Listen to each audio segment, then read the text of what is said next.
One day, a lady went to the store. And when she went into the store, she went into the section where they had all of the animals in the store. And she walked by and she admired this parrot that was sitting on a wood stump in the store. And the parrot spoke to her, said, "Hey, lady." She said, "Yes." And the parrot said, "You ugly." Well, the woman was deeply offended and she stormed out of the store.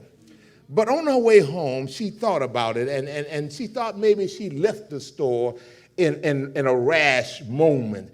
And so she went back the next day to the same store and went by the same aisle where the parrot was sitting on a tree stump.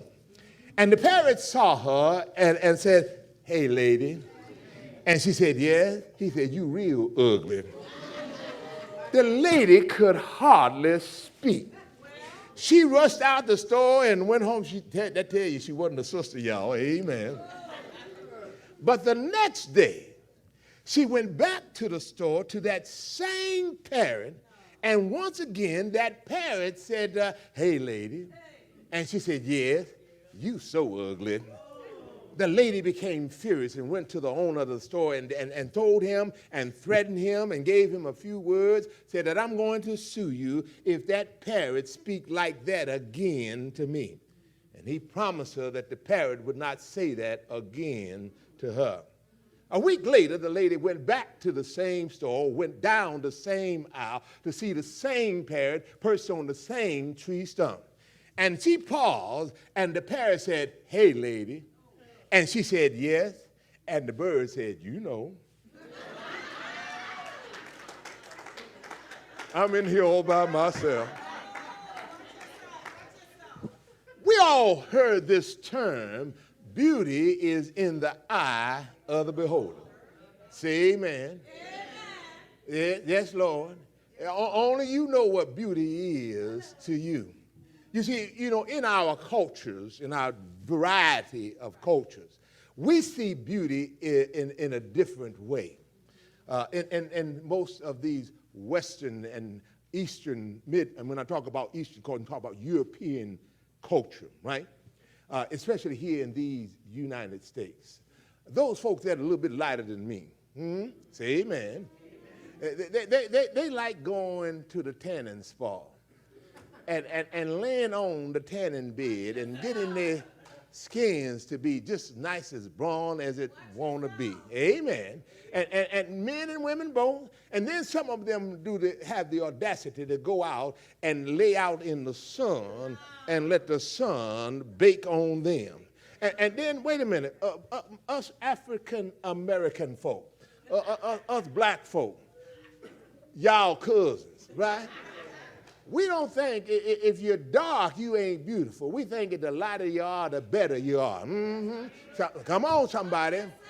And then some of them light folk, amen, they don't want nothing as light as them. They want something as dark. I'm in here all by myself. In Asian culture, they think the skin ought to be lighter. Have you noticed they go around, they have on these hats that are wide rim hats, amen, because they don't want to get what? Too dark, amen. And then the store, and this society, this commercial society in which we live in, this capitalist society that we live in, these scientists and all of these folks, they come up with all of these creams, these beauty creams that lighten up your skin, and I'm in here all by myself. Creams to darken your skin, creams to tighten up your skin, creams to loosen up your skin, to fix themselves so that they can be beautiful. I ain't bragging on nobody, I ain't juggling nobody's stuff, I ain't throwing no trash in nobody's yard. I'm just telling you what's going on. In the Japanese culture, the women don't like pretty straight teeth. They go to the dentist and they get their teeth fixed so they can be crooked. Amen, and uneven. And this is, in their culture, considered to be attractive. In the South Korean culture, some of the women go to the far extreme and undergo plastic surgery to have their face shaped in a form of a heart. That means they have to have their jawbone broken into 3 pieces and then the middle part taken out, and then fused together so they can have a pointed chin. Beauty is only what the beholder believes it is.